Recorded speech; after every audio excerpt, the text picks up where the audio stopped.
윤석열의 국어사전은 따로 있는 것 같습니다.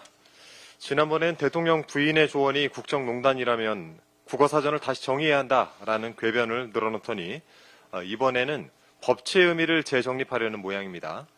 내란 혐의와 관련해 윤석열의 조사 출석 여부를 두고 석동현 변호사가 어제 이렇게 말했다고 합니다.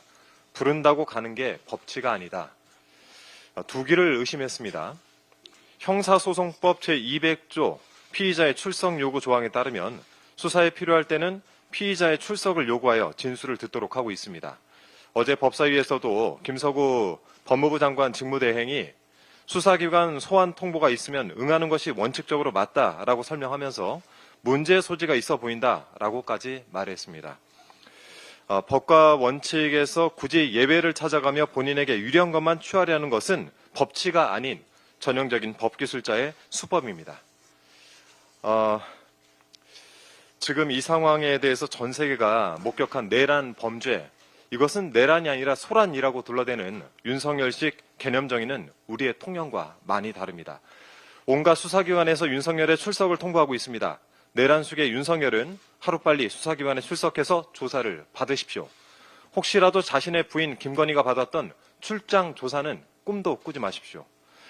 한 말씀 더 드리겠습니다.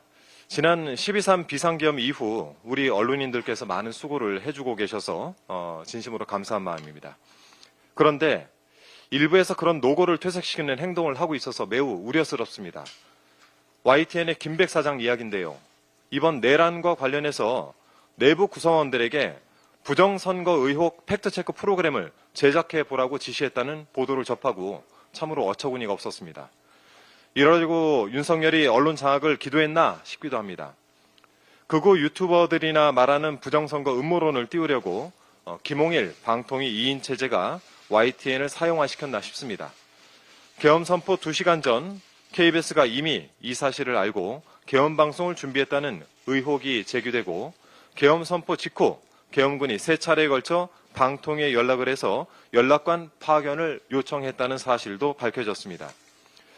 윤석열 유니버스 속에는 부정선거가 기정사실처럼 여겨지는 모양입니다. 그러니까 노상원 전 정보사령관과 문상호 정보사령관이 롯데리아에서 햄버거를 먹으면서 선관위를 장악하고 전산 서버를 탈취할 계획을 모의한 것이 아니겠습니까?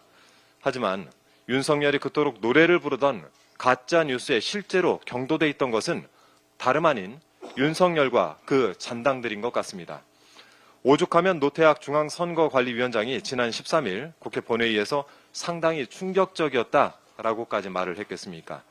이왕 부정선거 가짜뉴스가 언급되어서 자료를 하나 소개해드리겠습니다.